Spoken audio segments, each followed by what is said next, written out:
Federal and state funding cuts are causing concern at a local nonprofit. Thanks for joining us. I'm Sarah Diamond. And I'm Casey Marler. The Appalachian Resource Conservation and Development Council says those cuts could impact programs at farmers markets. That council works to conserve natural resources and improve rural economies through community leadership and education opportunities. They say recent funding cuts could put programs like Double Up Food Bucks in jeopardy. That's a program used at a few local farmers markets. When shoppers use an EBT card, Double Up matches the SNAP purchases dollar for dollar up to $20, allowing EBT users to get more fruits and vegetables. News Channel 11's Belle Johnson explains how the cuts may impact farmers and others in our region. Belle? That's right, Sarah and Casey. Today I spoke to a local nonprofit who says local farmers may soon be affected by proposed funding cuts to certain SNAP programs.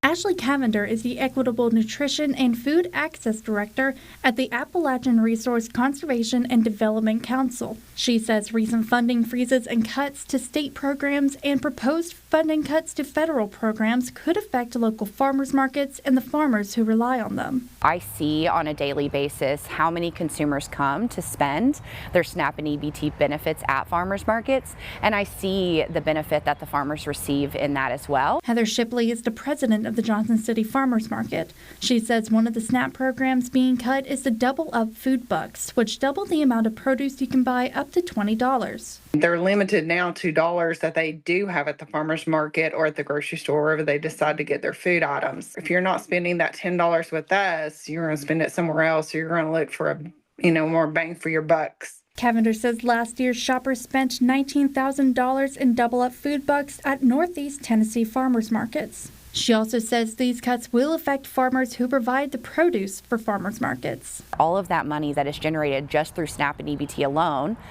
is a really large number. So their income is going to be affected, and we're also seeing where federal funding is being cut for our farmers as well. So any of those alternative options that they could seek out are also not an option.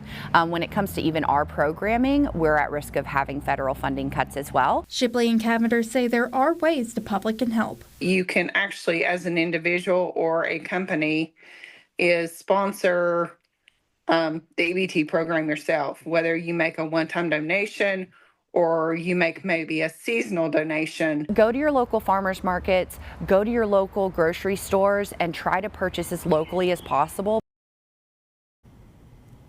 And we also learned today of another program at risk. Pharmacy Fit with the Tennessee State Department of Health awards those who walk a mile at farmers markets. They get tokens to spend on certain products at the farmers market.